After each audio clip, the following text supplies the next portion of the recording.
The morning my husband slid those papers across the kitchen table, he didn't even look up from his coffee.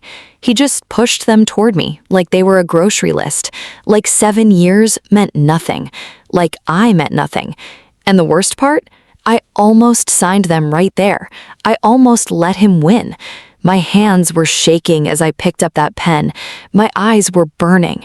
And then my phone buzzed. One message, 3 words, from a number I hadn't seen in over 2 years. 3 words that changed everything that was about to happen in that courtroom.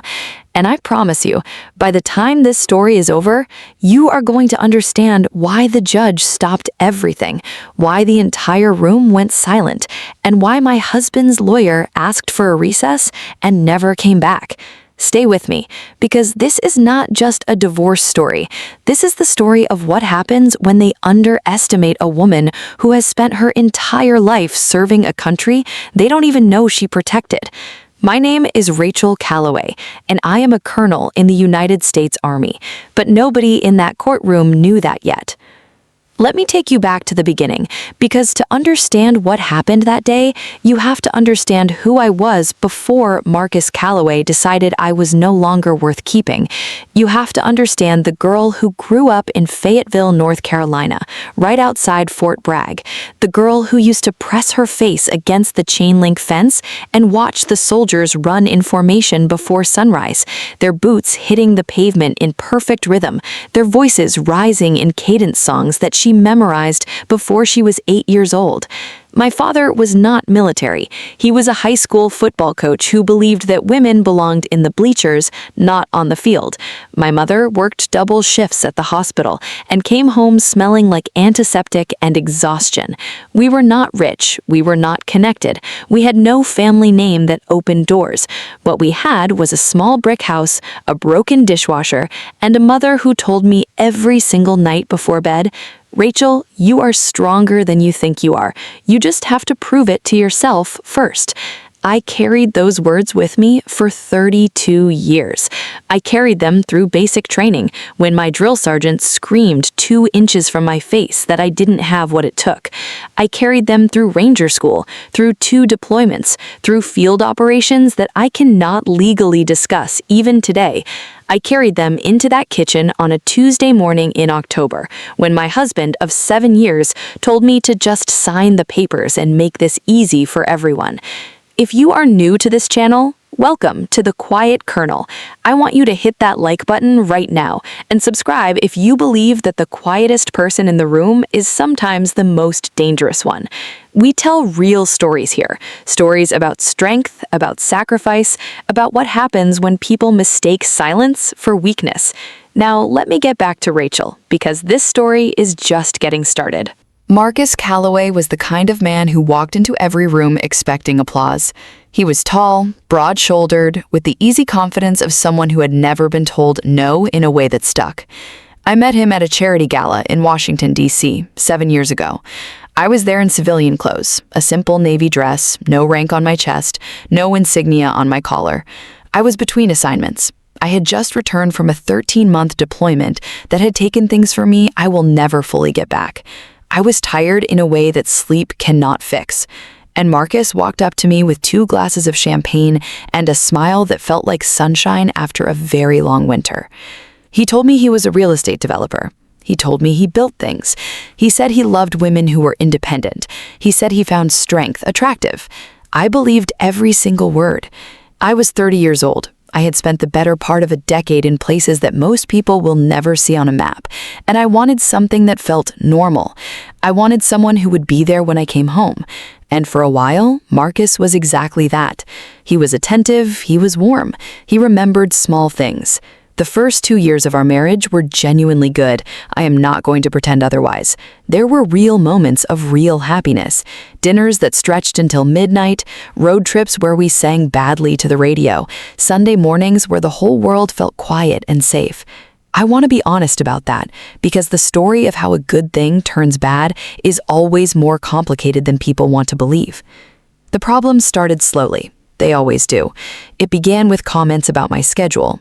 I was still active duty, still traveling, still disappearing for weeks at a time with explanations I could not fully give. At first, Marcus said he understood. He said he was proud of me, but proud has a shelf life when it is not paired with patience. By year 3, the comments had sharpened. Why do you always have to go? Why can't you just request a different assignment? Do you even want to be married, or is the army your real husband? I heard variations of those sentences so many times that I started to hear them even when he wasn't speaking. I heard them in the silence over dinner. I heard them in the way he stopped asking how my day was. I heard them in the extra second he took before he kissed me hello when I came home. By year 5, I had made the rank of lieutenant colonel. It was one of the proudest moments of my life. I called Marcus from a base in an undisclosed location. I told him, and he said, "That's great, Rach. What time does your flight land?" I stood there holding that satellite phone in the middle of a desert, and I felt something close, something I can only describe as the slow understanding that I had built a marriage with someone who would never fully see me. Not really, not the way I needed to be seen. But I stayed because I had made a vow, because I believed in commitment, because my mother had stayed through hard times and come out stronger, because I was trained to complete the mission no matter the conditions. What I was not trained for was coming home from my last assignment to find receipts. 3 of them: a hotel in Atlanta, a restaurant in Charleston, a jewelry store where Marcus had purchased a bracelet that was not on my wrist or in my jewelry box. I found them in the pocket of a jacket I was putting away for dry cleaning. I stood in our bedroom closet holding those 3 small pieces of paper, and I felt the ground shift under me the way it does right before something explodes. I had spent years reading terrain, reading environments, reading threats. I had missed the threat living in my own house. I did not confront Marcus that night. I am a colonel. I do not move without intelligence. I do not react before I have full situational awareness. I put the receipts back exactly where I found them. I took photographs with my phone, and then I made some calls. You have to understand something about the network of people who serve or have served in the United States military. It is not just a professional community. It is a family, a complicated, sprawling, fiercely loyal family. I made 3 calls that evening. By the following morning, I had the name of the woman in Atlanta, the restaurant in Charleston where they had dinner 4 times in 6 weeks, and confirmation from a friend in the intelligence community, not official, just personal, that Marcus had been moving money. Not a lot, not enough to be obvious, but enough. Enough that when he came home that evening whistling like a man with no conscience, I had already quietly consulted with a military legal assistance attorney and begun the process of understanding exactly what I was walking into. Marcus filed first. That surprised me. Not because I didn't see it coming, I did, but because of the timing. He filed on a Friday. He must have thought catching me at the end of the week when I was tired, when the courts were closing, when I would have the whole weekend to spiral and second-guess myself, he must have thought that was strategic. What he didn't know is that I had spent 16 years making decisions under pressure in conditions that would have broken most people. A Friday afternoon divorce filing was not going to break me. But I will be honest with you. Saturday morning, when I was sitting alone at my kitchen table with a cup of cold coffee and those papers in front of me, I felt it. That particular kind of loneliness that comes not from being alone, but from realizing that the person you trusted most had been building an exit while you were building a life. I cried. I am not ashamed of that. I cried for about 40 minutes, and then I washed my face, I put on running shoes, and I ran 8 miles, because that is what I know how to do. I know how to keep moving. Marcus's filing was aggressive. He was claiming that I had been emotionally absent throughout the marriage. He was claiming that my military career had made me impossible to live with. He was claiming, and this is the part that made my attorney actually pause mid-sentence, he was claiming that certain assets were his alone because I had been, quote, unavailable to contribute to the household in a meaningful way during extended deployments. His attorney was a woman named Lieutenant Colonel Sandra Park, retired. She was 61 years old. She wore reading glasses on a chain around her neck. She spoke in a voice so calm it was almost meditative. And she was, without any exaggeration, the most surgically precise legal mind I had ever sat across from. When I laid out everything I had, the receipts, the photographs, the financial records, the timeline, Sandra looked at me over those reading glasses and said, "Rachel, you prepared for this divorce than most people prepare for trial." I said, "Sandra, I spent 16 years planning operations with incomplete information and zero margin for error." She said, "Good, then this should feel familiar. I want you to know that through the entire pre-trial process, Marcus and his attorney Gerald Fowler had absolutely no idea what was in my service record. They didn't ask. They assumed. They saw a woman who had been in the military, sure, but their mental image was administrative, clerical, support staff. The filing described my military career as a series of extended absences. At one pretrial meeting, Gerald Fowler actually referred to my service as her hobby. Sandra wrote that word down on her notepad, circled it twice, and looked at me. I looked at her back. We did not say anything. We didn't need to. The hearing was scheduled for the second Tuesday of November. It was gray and cold in Washington that morning. I wore my civilian clothes, a dark blazer, gray slacks, simple heels, nothing that announced anything. I wanted to walk into that courtroom looking exactly like what Marcus and Gerald expected to see. A woman who was tired, who was maybe a little broken, who might be persuaded to settle quickly and cheaply if the pressure was applied correctly. Marcus arrived with Gerald and a paralegal carrying 2 rolling cases of files. Marcus was in a suit I had never seen. He must have bought it for the occasion. He looked confident. He looked like a man who had already written the ending to this story. He glanced at me when he came in, and the look on his face was the look of someone who feels sorry for their opponent. Pity. Clean, uncomplicated pity. That look cost him everything, because people who feel sorry for their opponents do not prepare adequately. And Marcus Calloway, as he was about to discover, had not prepared for what was inside that sealed manila envelope that Sandra Park placed on the table in front of her and did not open for the first 45 minutes of the hearing.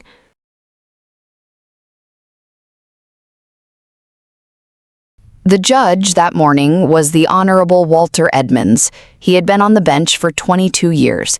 He was a former JAG officer, Judge Advocate General's Corps, military law. He had served 8 years in the Army before going to law school. He walked in, sat down, adjusted his glasses, and looked at both cables with the expression of a man who had heard every kind of human story and was prepared to hear one more. Gerald Fowler opened for Marcus's side with a prepared statement about emotional abandonment, career prioritization over marriage, and what he called a fundamental incompatibility of lifestyle. He spoke for 14 minutes. He used the word absence 11 times. I counted. He implied, without quite saying directly, that my military service had been a kind of selfishness, that I had prioritized a career over my husband and my marriage. He described Marcus as a patient, supportive partner who had waited and hoped and ultimately reached the painful conclusion that the marriage could not be saved. Marcus sat beside him nodding slowly, the picture of a wounded man. He was good, I will give him that. He had clearly rehearsed. When Gerald Fowler finished, Sandra Park stood up. She straightened her jacket, she put her reading glasses on, and she said, "Your Honor, with your permission, I would like to begin with a brief question." Judge Edmonds said, "Go ahead, counselor." Sandra said, "Does the court have record of the protective order currently in place regarding the service record of my client?" Judge Edmonds looked at his clerk. The clerk handed him a document. He read it, and for the first time that morning, something shifted in the room. He looked up at Sandra. He said, "I do see a notation here. What exactly are we dealing with?" Sandra said, "Your Honor, my client's service record contains information classified at a level that required special handling prior to this proceeding. I have a release authorization here, signed by appropriate authority, permitting portions of the record to be introduced as evidence in this proceeding." She slid a document across to the clerk, who walked it to the judge. Gerald Fowler stood up immediately. He said, "Objection, Your Honor. We have had no advance notice of any classified materials being introduced." Sandra said, without even looking at him, "Counselor Fowler, the notification was filed with this court on October 28th. The court acknowledged receipt on October 29th. If you were not notified by your own client or did not review the docket, that is not a failure of this proceeding." Judge Edmonds looked at Gerald. He said, "Is there an issue with the filing, Mr. Fowler?" Gerald sat back down. He said, "No, Your Honor." His face had gone the color of old chalk. Sandra opened the envelope. She removed a single document, a summary sheet, not the full record because the full record was still classified, and she handed a copy to the clerk and a copy to Gerald, and she kept one for herself. Then she turned to the judge and she said, "Your Honor, I would like to introduce into evidence a summary of my client's service record cleared for presentation in this proceeding. The summary confirms that my client holds the rank of colonel in the United States Army. The summary confirms that she has served in that capacity for 16 years, including operational assignments in 3 theaters of conflict, the locations of which remain classified. The summary confirms that her most recent assignment, which concluded 8 months ago, was a command-level position.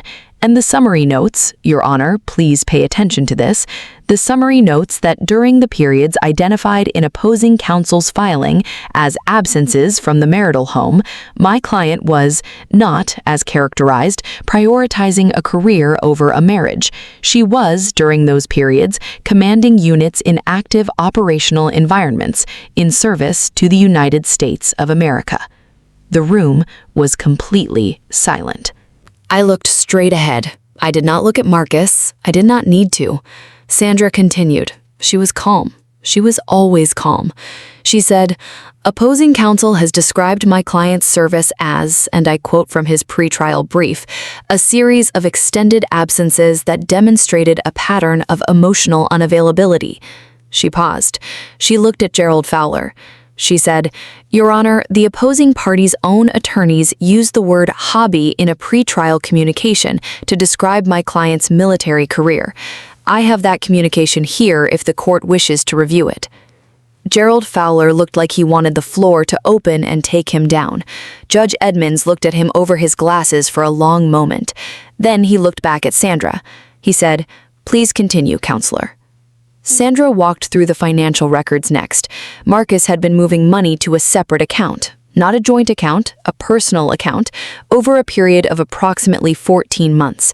The deposits were irregular in size, which is a classic technique for avoiding pattern detection, but the aggregate was significant. Sandra laid out the timeline. She cross-referenced it with the hotel receipts from Atlanta, the restaurant visits in Charleston, the jewelry purchase.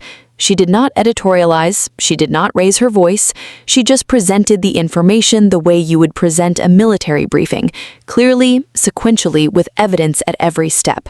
Marcus had stopped nodding beside Gerald. He was very still. Gerald leaned over and whispered something to him. Marcus did not respond. Then came the moment I had not fully anticipated, even though I had been briefed on it. Sandra said, "Your Honor, I have one additional piece of evidence to introduce. This was developed through legal channels by a licensed private investigator retained by my client." She handed a document to the clerk. She said, "This is a detailed accounting of the opposing party's financial activities over the last 18 months, including the source of funds used to retain opposing counsel in this matter." Judge Edmonds received the document. He read. He kept reading, and then he set it down on his bench and he looked at Marcus Calloway directly, for the first time, really looked at him, and said, "Mr. Calloway, I am going to give you and your counsel 10 minutes to confer privately. I recommend you use that time wisely." He stood. The courtroom rose. He walked out, and Gerald Fowler put his hand on Marcus's arm and leaned in close. I watched Marcus's face go from still to something I do not have a clean word for. Not guilty, not sad, something smaller than either of those. Something that looked a lot like someone who has just realized that the story they've been telling themselves is not the story that is actually in the record. I want to pause here and speak directly to you for just a second. If you have been with me this long, thank you. I mean that. The stories we tell on this channel are about more than drama or conflict. They're about what happens when someone who has given everything, who has sacrificed sleep and comfort and time and safety and years of their life, is reduced by someone else to a footnote. They're about what happens when the quiet one finally speaks. If this story means something to you, if it reminds you of someone you know or something you have been through, please drop a comment below. Tell me, we read every single one, and share this video with someone who needs to hear it today. Now, let me take you back to that courtroom, because the recess was only 10 minutes, and what happened when court resumed changed everything. When Judge Edmonds returned and court was called back to order, Gerald Fowler stood up and said something I did not expect. He said, "Your Honor, my client wishes to request a continuance." Judge Edmonds said, "On what grounds?" Gerald said, "We believe there may be new information relevant to the financial matters raised by opposing counsel that we need time to review and respond to adequately." Judge Edmonds looked at him.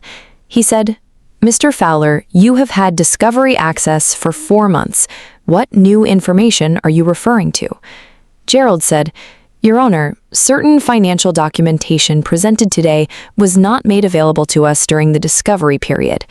Sandre said, without standing, "Your Honor, that documentation was produced through a private investigation authorized under applicable state statutes and disclosed within the time frame permitted by the court's scheduling order. It was available to opposing counsel. If they did not review it, that is not a basis for continuance." Judge Edmonds said, "I agree with that assessment. The request for continuance is denied. Please proceed."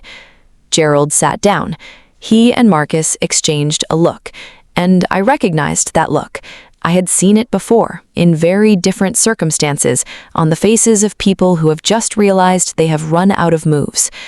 What followed was 3 more hours of methodical, quiet, absolutely devastating legal work by Sandra Park. She walked through the marital estate.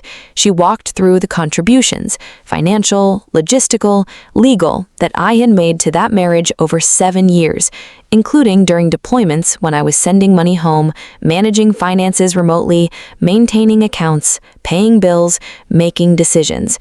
She introduced testimony from 2 witnesses, friends of mine, not military, just people who knew us as a couple, who described Marcus's behavior during my deployments, the late nights, the company that wasn't mine, the changes in his routine. She introduced records from the financial institution showing the account Marcus had opened in month 14 of our marriage. She asked the judge to take note of the date the account was opened relative to the date of our first serious argument about my deployment schedule. The judge took note. By 2 o'clock in the afternoon, Gerald Fowler had filed a motion for settlement discussion. By 2:30, Marcus Calloway had agreed, through his counsel, to drop all claims of emotional abandonment, to withdraw the characterization of my service as incompatible with marriage, to agree to an equitable division of all marital assets, including the ones that had been quietly moved, and to issue, and this was Sandra's specific addition, the one she had prepared and planned for from the beginning, a written acknowledgement that my military service constituted an honorable and meaningful contribution to our shared life and to this country. Marcus's attorney objected to that last element for exactly 4 minutes, and then Marcus told him to agree to it. I do not know exactly what Marcus was thinking in that moment. I do not know if it was guilt or just the pragmatism of someone who is lost and knows it, but I watched him sign that acknowledgement, and I felt something settle in my chest, something that had been tight and coiled for months. It did not feel like victory, I want to be clear about that. It felt like completion, like a mission accomplished, but the kind where you come home and you sit very quietly for a while because you know what it cost. Judge Edmonds signed the settlement agreement that afternoon. Before he did, he looked at me directly and he said, "Colonel, thank you for your service." It was 4 words, 4 ordinary words that people say all the time, so often that they sometimes stop meaning much. But in that room, in that moment, after everything that had been said about me and assumed about me and used against me, those 4 words landed differently. I said, "Thank you, Your Honor," and that was all. Sandra packed up her files, I put on my coat, and we walked out of that courthouse into the cold November afternoon. She stopped on the steps and looked at me. She said, "How do you feel?" I thought about it for a moment. I said, "Like myself." She laughed. She said, "Good, that's exactly the right answer." She shook my hand and walked to her car. And I stood there on those steps for a minute, just breathing, watching the city move around me. All those people going about their lives, not knowing and not needing to know what had just happened in that building. That is the thing about service that most people never fully understand. The work is mostly invisible. The sacrifice is mostly invisible. The strength is mostly invisible, until the moment it isn't. I am going to tell you what happened in the months after that day, because a story like this does not really end in a courtroom. It continues. It has to. Life always continues. I moved into a small apartment in Arlington. 2 bedrooms, more than I needed, but the extra room gave me space to think. I bought new furniture for the first time in my adult life, furniture that was mine, that I chose, that no one else had any claim to. I put a bookshelf in the living room and filled it with things I had been accumulating for years without a proper place to put them. Books on military history, a framed photograph from my first deployment, a small jade plant that a friend gave me as a housewarming gift and that I managed, against all odds, to keep alive.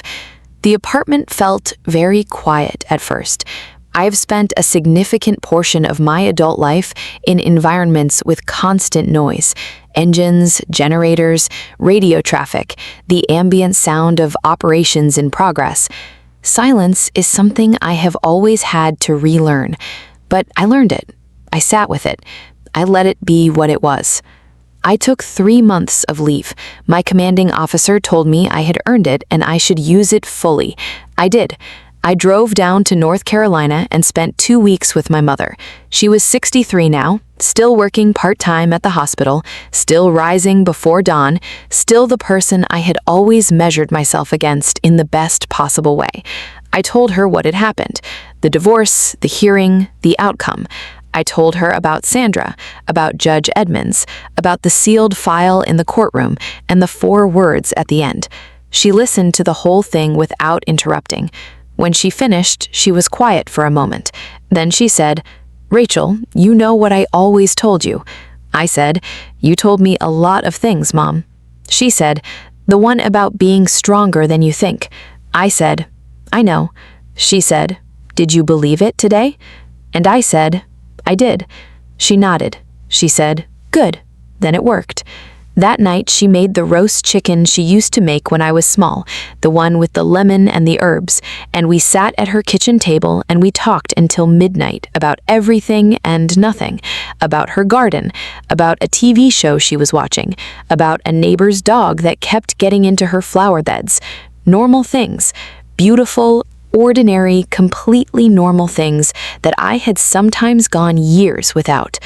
I drove back to Arlington feeling like someone had realigned something in me. Not fixed, realigned.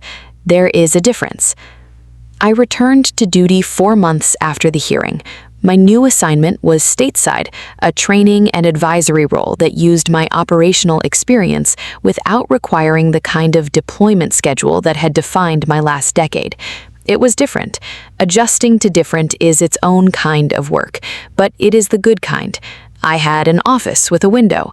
That sounds small. It was not small to me. I had colleagues who knew my record and treated me accordingly, which is all anyone who has earned their rank ever really asks for. I had a routine that had edges I could see. I had weekends.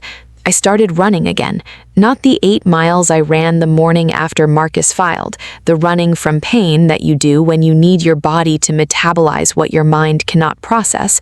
This was different running, morning running, before the city woke up, in the gray quiet of early hours with my headphones in and a route I knew by heart, running that felt like mine. I want to speak to someone for a moment. If you are watching this and you are in the middle of something like what I went through, a marriage that is dissolving, a relationship where someone has decided your worth in a way that does not match what you know to be true, a legal or personal battle where you feel like the other side has all the power. I want you to hear this. The power you have is not always visible. Sometimes it is in a sealed file.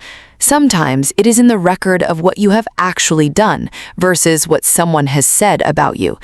Sometimes it is in the patience to not react until you have full situational awareness. Sometimes it is simply in the decision to keep moving when every part of you would rather stop. I am not saying your story will end the way mine did. I cannot promise that. Life is not a courtroom where everything gets balanced and acknowledged in the end. But I am saying this. The things you have built, the work you have done, the person you have become through hard years and hard choices, that is not nothing. That cannot be taken from you, even when someone tries, even when someone slides papers across a table and doesn't look up from their coffee, even then. Marcus and I have not spoken since that day in court. I do not expect we will. There is nothing unresolved between us that words could address. He made choices. Those choices had consequences. That is a complete sentence. I bear him no particular anger at this point. Anger is expensive, and I have learned to budget my energy carefully. What I have is clarity, a clear understanding of who I am and what I am worth, and what I will and will not accept from the people in my life.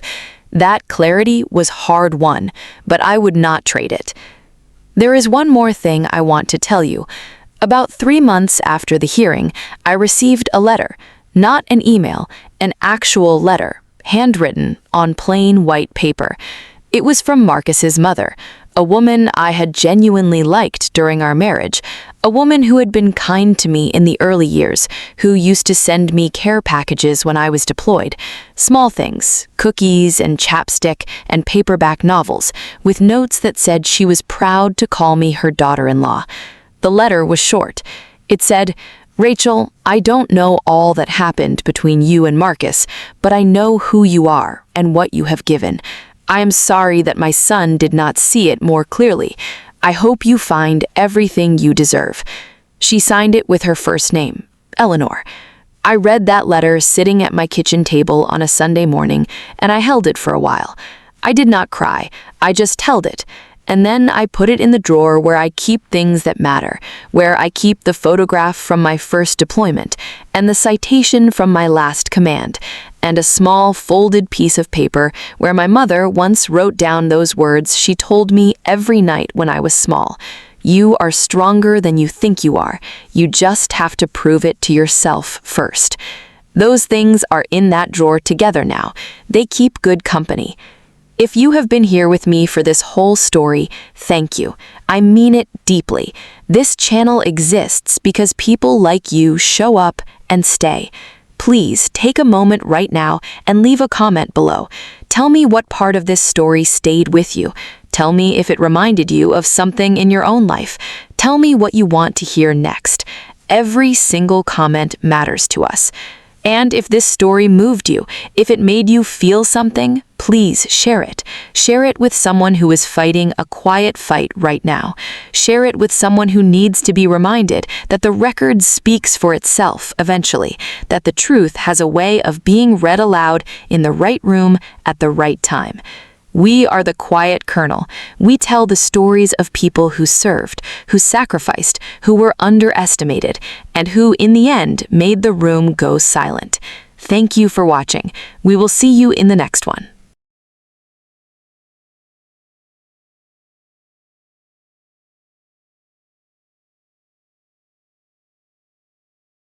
I want to speak to someone for a moment.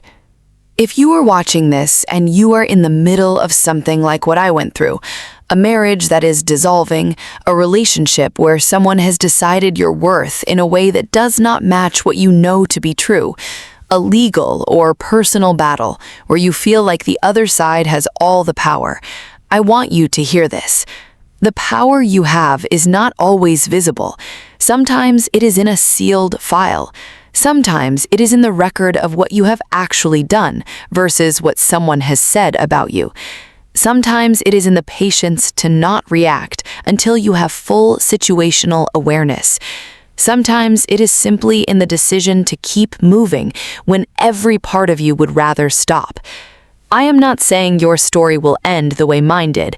I cannot promise that. Life is not a courtroom where everything gets balanced and acknowledged in the end. But I am saying this.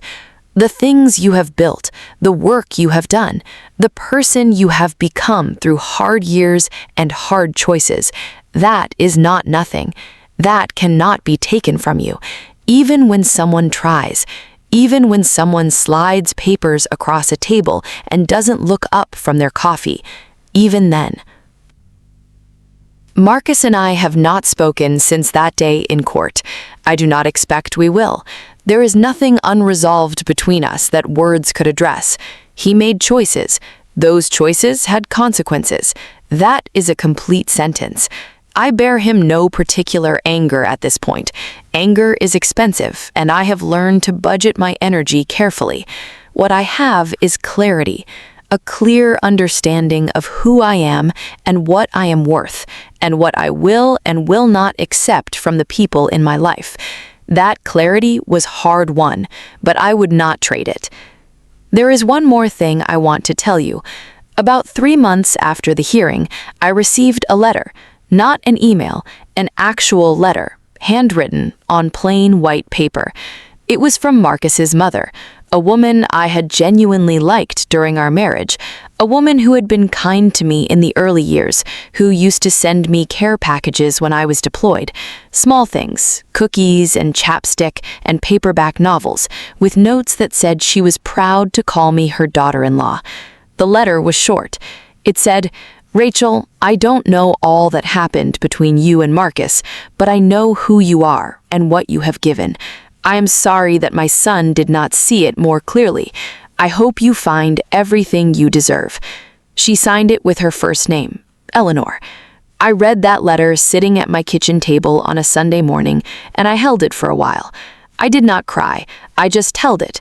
And then I put it in the drawer where I keep things that matter, where I keep the photograph from my first deployment, and the citation from my last command, and a small folded piece of paper where my mother once wrote down those words she told me every night when I was small. "You are stronger than you think you are. You just have to prove it to yourself first." Those things are in that drawer together now. They keep good company. If you have been here with me for this whole story, thank you. I mean it deeply. This channel exists because people like you show up and stay. Please take a moment right now and leave a comment below. Tell me what part of this story stayed with you. Tell me if it reminded you of something in your own life. Tell me what you want to hear next. Every single comment matters to us. And if this story moved you, if it made you feel something, please share it. Share it with someone who is fighting a quiet fight right now. Share it with someone who needs to be reminded that the record speaks for itself eventually, that the truth has a way of being read aloud in the right room at the right time. We are the quiet kernel. We tell the stories of people who served, who sacrificed, who were underestimated, and who, in the end, made the room go silent. Thank you for watching. We will see you in the next one.